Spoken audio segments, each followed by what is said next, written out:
Welcome to the Wealthy Artist Podcast. And I'm your host, Sarah Clanton. And I'm Wilson Harwood, and we're talking about how to develop your wealth, enjoy financial freedom, enjoy artistic freedom, and live the life you've always imagined. Well, welcome to the podcast. Here we are. I'm so excited to be here. Thank you guys so much for this opportunity. This is going to be really fun. I am just so stoked that you're here. I love how it all came to be, and I want to hear the story of how you came to be on the show from Wilson. Wilson, tell us how it happened. Yeah, so Lillian, this is like the running joke with the podcast these days. It's like I meet everybody online on Instagram, but I think you popped up on my Instagram or something, and I was like, oh, she looks awesome, and then reached out and just said, hey, would you like to be on the podcast? And you guys are in for a treat today because she has done some incredible things. Started a music festival, was it a songwriting workshop as well? Yeah. Actually, I've got a live music venue here in the Shoals too. Oh, awesome. Yeah. And then she's just a badass artist coach as well, and just doing amazing things to help artists and help everyone grow their careers. So hopefully you'll get a ton of knowledge today. And yeah, why don't you just start out by telling us a little bit about your background and how you got started and how you started your whole business as a coach as well. Yeah, so thank you so much for that introduction. Hey, I'm Lillian, and I'm so glad to be here. I actually started out in the music business as an artist. I started playing guitar at an early age. My mom took my brother and I to guitar lessons. He hung in there for about 2 months and was like, I quit it. I'm going to go work on the poultry farm with our dad. My dad's a poultry and cattle farmer. And so he went and did that, but I always stuck with it. And I started writing songs, playing guitar at an early age. And when I was 15, my parents encouraged me to try out for this little TV show called American Idol. And I was like, oh my goodness, should I really do this? And at the time, when I was 15 years old, all I saw on the TV was Taylor Swift, and I told my parents, I said, I want to be just like her. I want to wear the cowboy boots. I want to have the band. I want to tour. I want to do everything that she's doing. And they thought that American Idol was a great route and wound up getting the golden ticket to Hollywood. They flew me out to Hollywood, my mother and I, for about 4 to 6 weeks. It was an absolutely amazing experience and an experiment as well. An experiment, yeah. Yeah, right? It's like, oh my gosh, they literally have cameras on you 24/7. And I get out there to Hollywood and it was insane. You're surrounded by so many talented people who have, especially being a 15-year-old, 10 or 15 years on you, that have already been in the music business, that are already doing the tours and doing the venues and all of these things. And so I got let go from the show early on, but I came back home to my small town in Alabama, and all of a sudden I was known as this girl who had just been on this massive TV show. I kind of got my 15 minutes of fame. And so I took that title and ran with it. I got a band together, some guys that I had went to high school with that were a few years older than me that had been playing music for a while. I was like, hey, let's call ourselves Lillian Glanton and the Elk River Boys, and let's play every fair and festival and bar that they would let a 16-year-old girl play for a piece of pizza and sweet tea. So I just hit the ground running. And at 16, graduated high school. I had the opportunity to graduate high school early and enroll in college at the University of North Alabama, majoring in the music business. And this is where I really started to get interested in the business side of the music industry, how songwriters got paid, how artists got paid, how it takes a team of people to really, build an artist's career, marketing, management, all of those things. I got really involved with learning about those things, and I really started to transition to the business side of the music industry. And so that's what kind of led me to take a step back from my artist career, so to say. I feel like the artist journey for me, it was such a lifestyle that I wasn't really into. I mean, if you're wanting to be an artist, you've got to hit the road. It's long nights, long weekends. You're constantly figuring yourself out. And so I had to take a step back from that and really figure out who I wanted to be in the music business and what I wanted to do in the music business. But I still loved to perform, and I still loved to write songs. Not as much as going out on the road every weekend with the band, but I started doing some research, and really at that time when I was 16, songwriters festivals were becoming extremely popular. So I was playing all of these songwriters festivals around North Alabama and Tennessee. And I would come back home to Muscle Shoals. And I was like, why in the world is there not a songwriters festival here? This is the hit recording capital of the world. Someone should have a freaking ball, right? And so I ended up starting the Muscle Shoals Songwriters Association, LLC, when I was 18. And really, it took me a couple of years to build that music festival. I mean, I had never built something at that magnitude before. And then in 2019, the Muscle Shoals Songwriters Festival, which is what we wound up calling it, it had over 100 performers and 1,000 attendees for its first year. And I thought, okay, there's something here. You know, I could just feel it in the air when we had the festival. And I could also feel myself from a personal perspective being like, okay, I think this is what God put me on earth to do, to create events and to bring songwriters together and music lovers together, and to create a place where people could share the stories behind the songs. And that's what I love about Songwriters Festivals, is that unlike, you know, playing at a bar or playing at a restaurant on a weekend, which is an awesome experience, the Songwriters Festival, people come there for the music, you know, and so it's such an awesome, incredible experience. And in the midst of planning the Songwriters Festival, I had also met other Shoals songwriters that I had never really met before. I didn't even know they were a songwriter, and realized that we didn't have a place to create in a professional and collaborative environment. And that's what inspired the Muscle Shoals Song Rooms, which opened in January of 2020. Yes, in the middle of a pandemic. Like the pandemic hit, it's like, oh my goodness, what do we do? And it's a writing facility for songwriters, and it's also a live performance venue for songwriters. So that's kind of my story in a nutshell of being an artist and then really getting into the business side of things, and how can I contribute in a way that's not only a part of the music business, but a part of the Shoals music legacy as well. I love that. Oh my gosh, so great. And you were written up in Forbes, right? I couldn't believe that when I saw that too. That's so cool. That was so crazy. You know, a small town Alabama girl like me, you never think, oh, I'm going to be in a magazine like that. You know, it was such an honor and such an awesome chapter in the story. I love that you're like, why not think that Alabama girl in a magazine like Forbes, you know? You're going out there, it just sounds like it is so inspiring to hear about your inspired action. And the fact that you just like saw that you needed to transition, like, okay, I tried this thing, I did this thing, it's okay, it wasn't for me, but I still love the music. You're willing to pivot, and all that, I think, has really, it seems like it's served you well. Like, what the hell did you do with this launching this and, you know, this new thing in January, like, of 2020? You had a couple months there.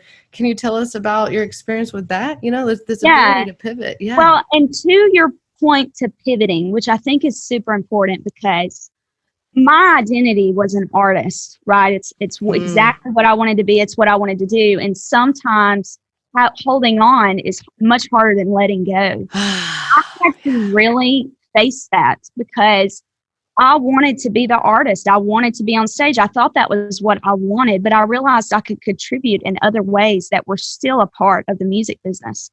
And I think that's what it all boils down to, is that I'm always immersed in the music business somehow, even if it didn't necessarily look like I wanted it to look like in the beginning. I mean, I was young. I was, you know, trying to figure myself out and figure out how was I even going to be involved in the business.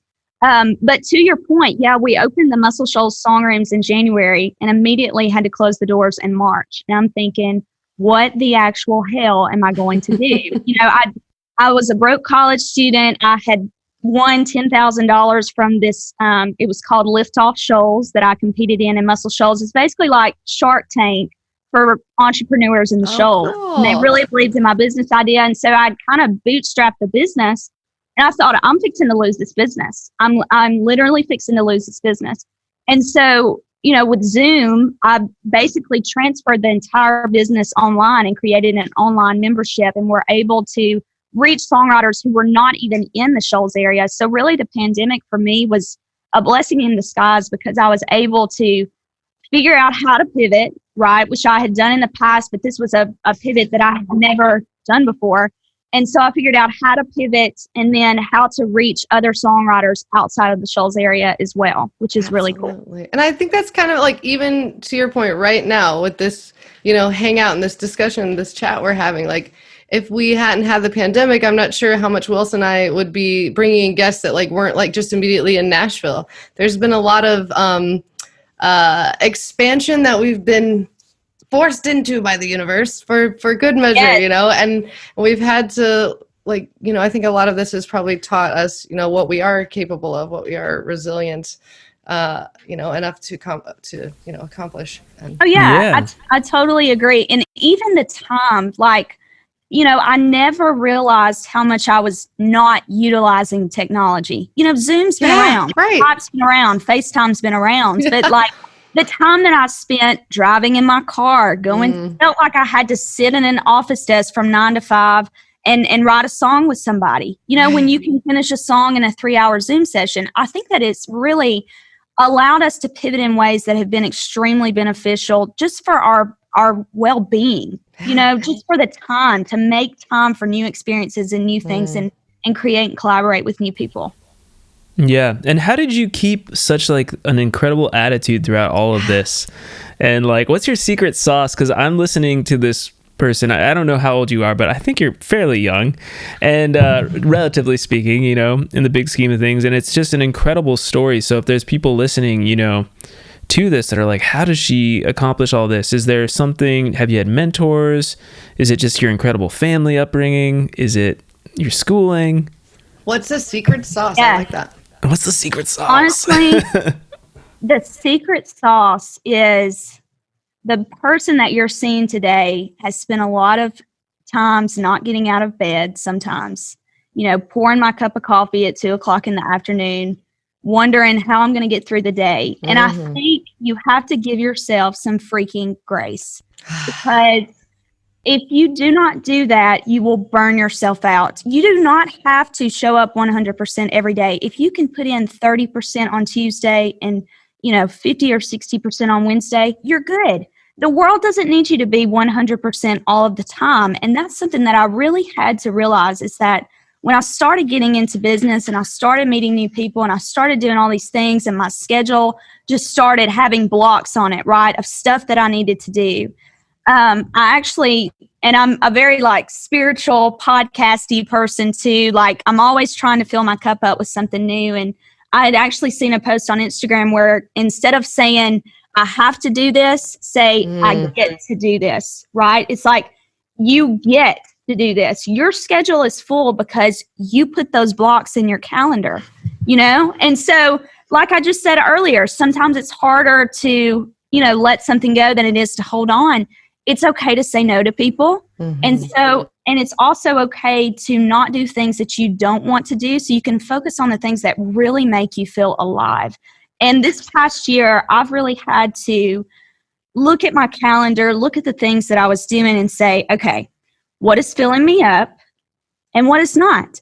And the things that were not, let that crap go, let it go. And I think songwriters and artists, we all fall into this trap because we are creative people, and there's constantly new ideas circling in our head. But it's like, we have to write a song today. We have to go to band practice today. No, you get to write a song today, and you don't have to finish it. And you get to go to the studio, and you don't have to record a 5-song EP in one day. Right. Give yourself some grace, right? Yeah. Rome was not built in a day, And so I think that's what I always try to come back to, is give yourself some grace. You can't eat the elephant all at one time. And it's all going to be okay, and it's all going to work out. And you have to constantly remind yourself of that. It's just like brushing your teeth every morning. It's just a daily habit that I've gotten into. And I didn't used to always be this way. I used to exhaust myself, right? It's like, I had to be 100% to my mom, and then I had to be 100% to my significant other, and then I had to give 100%, to my immediate family. And it's like, and then my business, like, give little pieces of yourself to each thing. You don't have to be it all and do it all. Yeah. Wow. Words of wisdom right there. That's incredible. I would love to talk about this burnout I've seen this. I feel like it's in the air, you know. Almost every episode, we're like, how woo-woo are you? And I swear, something in the air, this transition, you know, into spring, I really feel like there's just been a lot of, maybe we're ready for longer days, more sunshine, right?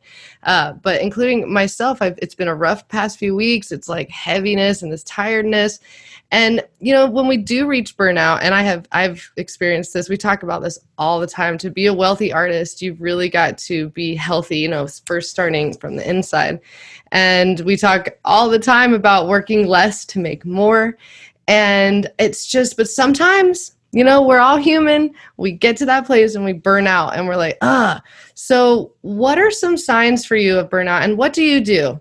If you have reached that place, and I'm like you, the past couple of years, I've gotten a lot better at like not exhausting myself and not like shaming myself. Like that will exhaust you into burnout. Like if you just shame yourself, like I should have done more today. I should have accomplished the entire to-do list that'll take me, you know, really a year, but I should have done it today because I could in my head, you know. What do you do when you have hit burnout in the past? What are some things that you do to heal, to get yourself back on track? So I have 2 non-negotiables every single day. I don't care if it's Tuesday morning. I don't care if it's Saturday morning. The morning time is extremely sacred for me. I mean, it's so sacred. And I don't mean to be all woo-woo. I mean, really go for it. Sacred time, right? So there's 2 non-negotiables that I do to set me up for the rest of the day. And that's meditate for 5 minutes. You can go on YouTube, look up a meditation video. Even if you are sitting there staring at your bedroom wall, just 5 minutes, just give it a shot. And exercise. I seriously swear by those 2 things. And then another thing that I do that's also non-negotiable that I didn't mention is listening to something that inspires you. Because the morning, if you're waking up in the morning and you've got to write at 8 o'clock and you're making your coffee at 7:45 and you're trying to get your hair done, or if you're a girl, you're trying to put your makeup on, you're trying to hop in the shower, you're just rushed, right? And I think that it all comes down to your daily habits. And those daily habits set you up for the rest of your day, and they set you up for the rest of your life. So how are you going to spend that time getting yourself ready and getting yourself prepared for the day? You know, the other day I woke up and meditated, you know, did my exercise routine. Again, go on YouTube, look up a 10, 20-minute exercise. I do them in my bathroom floor with a $5 yoga mat that I bought from Target. I mean, come on. Okay, so I do those 2 things. And then I was looking at my calendar on my phone. I keep it in my Apple calendar, and I'm like, holy cow, this day is like so filled with so much stuff. And also, here's another thing about singer-songwriters. No one can make you do it except you, right? You're not going to the office and clocking in and getting a paycheck. It's like, if you don't write that song, that's not on anybody else but you, right? So when you're an entrepreneur, you have to be your biggest motivation, because again, there's not a paycheck waiting for you at the end of the week unless you go and create or you go and do the work. And so those 20 or 30 minutes that you spend, I don't want to do this. I don't want to write. I just don't feel like going to the studio today. I just don't feel like going to that co-writing session today. You've already wasted those 20 or 30 minutes wondering why you don't want to go, right? Just go do it. Get in the flow. And I tell myself all the time, tell myself this all the time. Sometimes I hate writing songs. I'm just going to go ahead and admit that. Songwriting is hard, right? Sometimes I want to text my co-writer and say, sorry, not going to show up today. Hit send, right? But if you get there, you pull your guitar out, you start playing on the piano, whatever you do to get in the zone, that's always the hardest part. You know, Ed Sheeran was talking about how if there's a cabin out in the woods and the water has not been turned on for a long time, when you first turn the water on, all that slushy, muddy water is going to come out. But then after 10 or 15 minutes, clear drinking water is going to come out, right? That's the same thing with creating. It's the same thing with songwriting, same thing with going into a studio. Same thing as brushing your teeth, like you mentioned. Right? Yeah. I really like that, because when you first start exercising, it's really hard. But, like, think of how many habits, like, I think sometimes we think of all things we're not doing. But, like, think of, and like you said, that time that you spend thinking, like, I don't want to go do this thing, which I'm so fucking guilty of sometimes. But catching yourself in that and realizing, oh, I'm choosing to have this discussion with myself right now. I'm actually choosing this. And then you can start to become aware of, like, all the habits you have created. Everything we're doing is some kind of habit we've created. And, like, for me, when I first started doing all this Zoom stuff, and I still encounter it, like, whenever I get, like, really angry or frustrated, irritated at technology, I'm trying to be aware of that feeling and being like, oh, am I doing something new here? Is this hard? Like, if you can be self-aware of, like, the habits you do have, that's, like, almost even the first step before you can, like, even change it. But yeah, oh my gosh, it's so true. Getting in the flow. I love the water. Yeah. And I love, the idea of the grace mixed with the habits, because I've been on this kick lately of realizing how freaking hard it is to get new habits to go into place. Like, I've been trying to get a solid morning routine going for, like, months now. And I think what's helped me is the grace thing of being like, you know what, getting a solid morning routine is, like, it takes time. It takes a lot of experimentation. So, maybe that's something we should add to the non-negotiables for ourselves is, how's one way we can show ourselves grace every day? Oh, yeah. So add that on your to-do list. Love it. Add it on your to-do list. Make it a thing that you have to do today to show yourself some grace. We've solved some big problems here. Cheers. Yeah. I'm drinking Cheers. soda water. I'm drinking a little tea. A little ginger tea. Or no, actually, this is delicious. That. So important. So important. It is. And so you have this, like, artist coaching business, right, as well? So I started a private coaching business for singer-songwriters, just something on the side, because I'm obsessed with helping other people be successful and taking the things that I've learned from the past 5 or 10 years of being in the music business and seeing what worked and what didn't work and giving that to other people. And I think that is so important. And I don't think singer-songwriters, a lot of them, they don't realize how important it is to have a coach, right? It's like, oh, well, I could just go on YouTube and I can just figure it out. It's like, what I was talking about earlier with the workout videos. I promise you, I would be so much more fit and so much more ripped if I had a personal trainer and showed up at the gym, right? So that's the same thing with having a coach. And I also, like, obviously mindset is 90% of it, right? When you fall back down, you've got to get back up and you've got to keep going. But then there's also strategies that singer-songwriters can do that really, really help. It's not just put your music out there on Spotify and hope someone listens to it. It's like, where are your fans hanging out? What do they do during their free time? Really hone in and figure out the marketing side of your music. And that's why I love the business side of the music industry so much. I'm obsessed with diving into that. Yeah, totally. That's awesome. And I think so many people don't realize that this career of trying to be a singer-songwriter is one of the hardest careers you could ever try to attempt to do. So the idea of doing it alone without a mentor or a coach is kind of crazy in a lot of ways. And I think there's like this myth that's like, oh, rise from rags to riches, and like, oh, my hard work just pays off and suddenly I'm famous. And it's just not really true. Well, we think we need a manager. We've been told that we need a booking agent or this and that. And we talk about this all the time too, about how what we need to know is, like, we have ourselves, and that's the most important thing. Because, like, it's up to us ultimately, but we can't do it alone. So our teams can look a lot of different ways. So in this, like, revolutionized music business that, we're emerging here, the business has been broken a long time. Artists need to understand that, like, we haven't been taught anything. They just threw us out there, and so what our teams can look like is someone like a coach, because yes, it is a mindset thing, but what if you need sometimes one-on-one help with, like, what that mental block is for you. Because, like, if you can't show up with your whole self to the work you're doing, it won't be effective either. And sometimes a mentor or a coach is all you need to help you move through that, almost like a career therapist, you know? But then you can have an intern, you can have all these different kinds of things. So I'm so with you. Get a business coach, a mentor, and this business coach, when you find out, I'd love to hear some advice you would have, Lillian, for hiring a business coach. I think it's really important to look at someone who's living the life, not playing the comparison game, but after you've identified what you want, what success looks like to you, find a coach that's like living that, because that's going to be really important.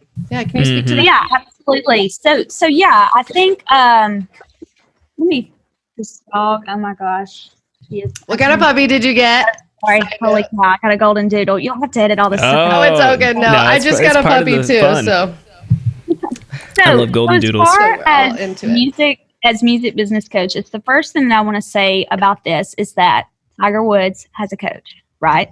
All the basketball players that you see have a coach. My 13-year-old brother who plays baseball, he's got a baseball coach that shows him how to hit, that shows him how to throw the ball, that shows him how to catch the ball. Okay, so why would singer-songwriters, why would they not want a coach? And here's the thing about finding the right music business coach is that and I kind of refer it to like literal dating, or co-writing. Not everyone you write with is going to be a perfect fit. Not everyone that you get into a business coaching session with is going to be the perfect fit. It's like for me and my business, I don't want it to work out with everybody because that means that I'm vanilla. And if you don't stand for something, you fall for everything, right? It's like there is somebody out there that is for you. It's just like not everyone's going to listen to your music. If they're into country music and you're a pop singer and they're like really into country music, I'm talking Dolly Parton, all of those old country, they might not like your stuff, and that's okay. And I think that's the same thing with a business coach is that you've got to try out a lot of different people. Don't just have a strategy session with one music business coach, because there's a lot of people out there that are doing music business coaching, which is amazing. But research them, figure out what they've done, figure out how long have they been in the business, figure out their story. Have a strategy call with 2 or 3 of them. Usually those are free, right? They do like a 15 or 30-minute strategy call with you. And you can get off, the call and say, okay, number 1, did I like this person? Number 2, what do they bring to the table? And number 3, how do I feel?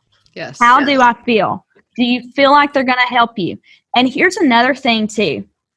When you put money on the table, you're going to show up. If I knew that I was going to write a number 1 hit song tomorrow with my co-writer, I would show the hell up, right? And I'm not sure if I will or not, but just the thought of that excites the crap out of me. So I'm going to show up. And that's the same thing with putting money on the table. You've got to give a little to get a little. And I think investing in your dreams is so important. Absolutely. Yes. So well said. Yes. Yeah. And I think too, oh, sorry, go ahead. So good. No, you jump in. Oh, no, I was just going to say, I think before you even call or have a strategy call with anybody, I think it's good to write down some things about what you want in a coach, a mentor. Just like, maybe you're a woman and you really would rather work with a woman or, whatever, wherever you're comfortable, because being with a mentor or business coach, it can be kind of a personal thing to, go with your gut. I think that, oh man, like you said, that's on that list there. Go with your gut on that. But make a list before, so you can attract what you want. Yeah, also figure out, and I know you hear this a lot, but really figure out what success looks like to you. Is it getting a Grammy or is it getting 5,000 streams on your Spotify? Really, what is it? And here's another thing too about success is that once you get there, you're going to be wanting more. Even if you've got the 1 million streams, even if you've got the 100,000 followers on Instagram, you're still going to be wanting more. So really figure out that what is my success? How can I measure that success? And how am I going to get there? And that's how I've had to kind of look at my journey too, is that there's always that mountain that's going to have to be climbed no matter what. no matter, no matter what happens in your career. So you've got to be grateful for where you are now and excited about what's to come. And I think you really have to figure out, what does success actually look like to you? And how do you be happy right now? Because whether you have that Grammy or those 5,000 streams, like, are you going to be having that thing? Like you said, there will always be something else. So like learning to be present and learning to be like enjoying the journey. It's so cliche, but it's like so true. All you literally have is right now, literally in this moment. Yes, that's it. Yeah, So, that's super important. It. Mm-hmm. You have to enjoy what you're doing, and it's a good testament too. Like I've talked to a lot of people recently who had just moved to Nashville during the pandemic, and they're really like anticipating, like, why is it not working? Why is it not working? I can't meet enough people. I'm not able to network. And that's why. I'm like, yes, this is part of the problem right now. But like enjoy what you can do right now, which is the self-love and just like the healing and the time on your own and things like that. So it's been really interesting to see just that reflected when sometimes we try to force something that is... Oh man, they can't burn out as fast right now. If you just moved to Nashville and you're worried that things aren't moving fast enough, like, oh my gosh, just work, I almost said work shed, but it's woodshed. Just keep playing and keep writing. And exactly. You never know. And I hear the saying all the time, Nashville's a 10-year town. It is a 10-year town. Go get in line and work your ass off and make something happen for yourself. And I talk about this all the time, but there's this book called The Third Door by Alex Banyan. I think that's how you pronounce it. I'm so excited you're recommending a book. That's like our thing. Yes. So have you guys heard of it? No, say it one more time. So it's called The Third Door by Alex Banyan. So basically he looks at success with 3 doors. So the first door is the VIP. It's where all the Beyoncés, all the Taylor Swifts, all the Ed Sheerans, all the Blake Sheltons go in. Then you've got that second door, which is all the singer-songwriters who are waiting to get that meeting with the record label, or waiting to get in that publisher's office, or waiting to get an email back. But then there's a third door in the back of the building. You have to kick down the door. You've got to crawl through the window. You've got to crawl in the basement. But there's always a third door. But the hardest part for singer-songwriters is leaving the line at the second door. And here's why, is because all of your friends are waiting for that email. All of your friends are waiting for that publisher, to have a meeting with that publisher or whatever, or all of your friends are waiting for those fans to go from their TikTok to go listen to Spotify, right? But there's always a third door. And this is what I use in my own personal ways. And this is how I've, speaking, when you had mentioned networking, this was so important to me, is that instead of participating in the songwriter workshop, I was a volunteer at the songwriter workshop, right? Instead of sending people my music, I would go to the record label and ask if they wanted me to go get coffee, or if they needed an intern, right? There's always that third door that most of the time has nothing to do with music. Because the record label executives, the publishers, that's all they hear all day long. That's all the emails they get. It's all about music, all about music. But when you can actually make it about them, you make a personal relationship with them, you give them something, and you don't ask for anything in return, that's where the real magic happens. And then, I'll tell you a quick story about Emily Falvey, I think is her last name.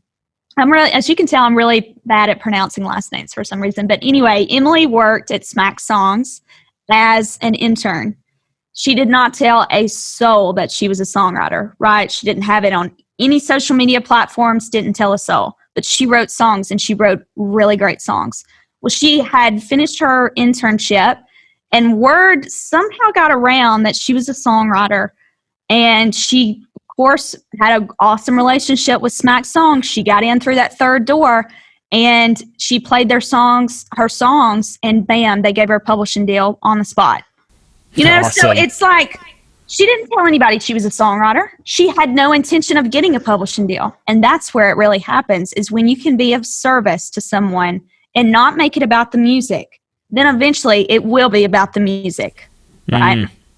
And I would challenge everybody to think about that, our listeners, and I'm just thinking about, as you say that, instances in my life that seem like luck or coincidences or whatnot. It's usually been relationships, and I always say that. I mean, like, this whole business is relationships, and it definitely looks different a little bit right now with the pandemic, but it's still very possible to build authentic relationships with people. We actually had a co-author of a book called The Go-Giver on the podcast a few weeks ago, and it was that same idea of giving. Like, you're giving, and it just comes back around. Like, and when you're giving to other people, you're actually giving to yourself, and you can't see it all right now. I think that is also something artists get hung up on all the time, myself included. Like, we get caught up in the how, and when you let go of the how and just do, things happen. Yeah. Yes. No, yeah. I totally agree. I had a professor in college say, your network is your net worth. That's in anything that you do. That's in the music business, anything that you do. Your net work is your net worth. And I love that title too. That was so cool that you guys had them on. It's like, I think that we get so wrapped up in, we only have so little time. Like, what is this going to do for me? Why am I doing this? Go do it. If it feels right, don't ask for anything in return. You never know what's going to happen. You never know. Right. Yeah. And I love this idea of not grasping. The concept, I was curious to hear the third door concept, because I've always had this other concept that was like, everyone's trying to get up the stairwell of this huge skyscraper, but there's another skyscraper next door that has no one in the stairwell that also gets you up pretty high, but it's a different building. But what's interesting about your analogy is it's actually, you're going in the same building, just through the door that no one really wants to go through. And so, but I also think of it as like, you could also just break the norms. And I think this is where what I like to think of it is, I'm always trying to like be a little bit of a rebel in the music industry and go against the grain, and I think it's just always been in my nature. So doing that can also pay off too, but it's a much harder route, if you try to tread your own trail, so to speak. Yeah. And also you got to have some dang confidence in yourself. Why do people want to talk with you? Why do people want to be involved in what you're doing? When I first started out in the music business, my mother at the time would take me to all of these songwriter rounds, right? And I would pass my business card out to every songwriter who was playing on stage, every hit songwriter who had written every hit song under the sun. I would give them my business card, and I would never get an email back. They would never call me. I'd go home, and 2 weeks later, I'd be sad. I'd be like, oh my gosh, why aren't they calling me? Like, they have a schedule, and they have a life, and they have a family, and they have a business they're trying to run, which is their own music business. So then when I started to approach it as, okay, instead of going up and saying, hi, I'm Lillian Glanton, I'm a singer-songwriter, would love to write sometime, here's my business card. Go up and say something like, hey, how was that trip in Mexico last week? I saw you had posted it on your Instagram. Your kids are the cutest. I mean, have an actual conversation with people. Don't make it about you. Never make the conversation about you. Make it about them. And I promise you, they'll go home and they'll tell their wife or husband or boyfriend or girlfriend, hey, I met this person today at the show, and they were asking about our trip to Mexico and, whatever. And then shoot them a DM on Instagram and say, hey, it was great to meet you. Bam. You just made a connection without giving your business card, without telling them you're a singer-songwriter. They'll figure that out eventually. But I think if you approach it by not what they do, but who they are as a person. Yes, they're in the music business, but who are they? What do they like to do? Where do they live? Where did they grow up? What do they like to do? Instead of making it about their occupation. That's the same way you look for your audience. That's the same way you connect with the people that, are in your tribe, these fans that you're looking for. I'd say, where are they hanging out? What are they doing? What do they care about? Yeah. This is so awesome. We've touched on like so many interesting topics today. And I have one more thing that I'm really curious to ask you, Lillian, and it was that question about how would you say, or what do you think is the best way to monetize your brand these days? And I say brand because I think music is the wrong road altogether. If I was like, how do you monetize your music? I'm like, I don't Speaking think the of music who we is the are, thing. yeah. Yeah. So Well, I'm just it's one of the curious. This is the Wealthy Artist Podcast, so I wanted to throw it out there. Yeah, so there's really three things that I stand by. The first one is, if you want to be in the music business, you have to make money so you can do more of what you love. I mean, for God's sakes, we're on the Wealthy Artist Podcast. Make money doing what you love and don't be ashamed of it. Taylor Swift makes millions of dollars off her music every year. She has no problem buying 7 or 8 houses. One of them's on Rhode Island somewhere. It's crazy. Like, she has no problem doing that. So that's the first thing. The second way, I mean, as far as the mindset piece, the second thing that I would say is that as far as growing your brand, the personal connection. I know we've been in the middle of a pandemic, and I know we haven't been able to really see people and be around people, but things are starting to open back up. Things are starting to come around. That personal connection can never be broken.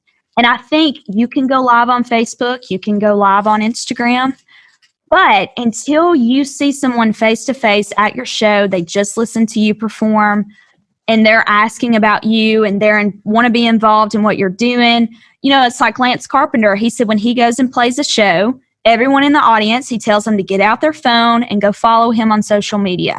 And he said about 80% of the people go to their phone and follow him on social media. And then every single follower that he gets, he DMs them after he's met them in person at the show. This is what it takes, is making a personal connection.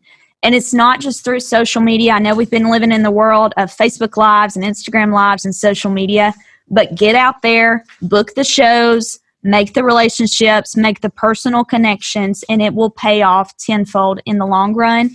And then I think the final thing that I would say to growing your brand, which I love that you say that, is that this is really cliche when I say to be unique.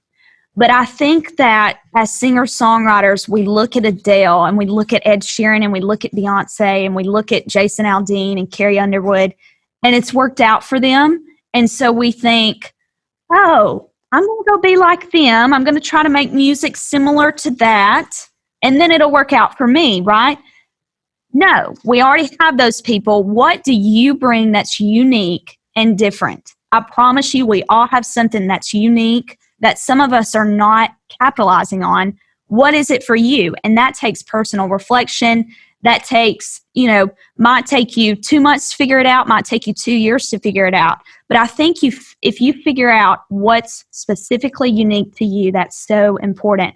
Mark Nessler, who's a hit songwriter in Nashville, every single one of his buddies who were at the festival, they said, oh, Mark has that money chord. And I'm like, what are y'all talking about? He said, oh, every time I'm in the room with him, he plays this chord on the guitar, and we call it the money chord. And I'm thinking, that's Mark's thing.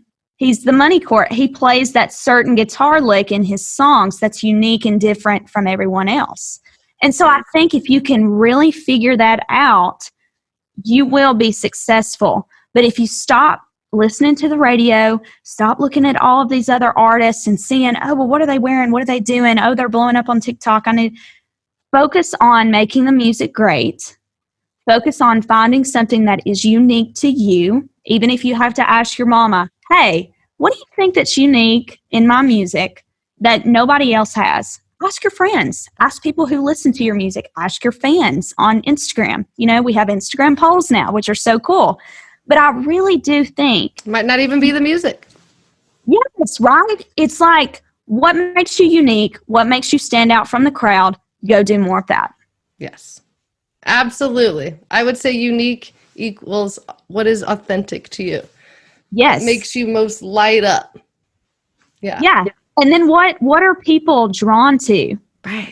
And another thing you can do this, and I've done this before in the past too, and I do this with other artists, is like write down artists that you love. Why do you love them? Is it because of their songs? Is it because of the way that they show up on stage? Why do you love them? Okay, the reason why you love them, that's their unique abilities, okay?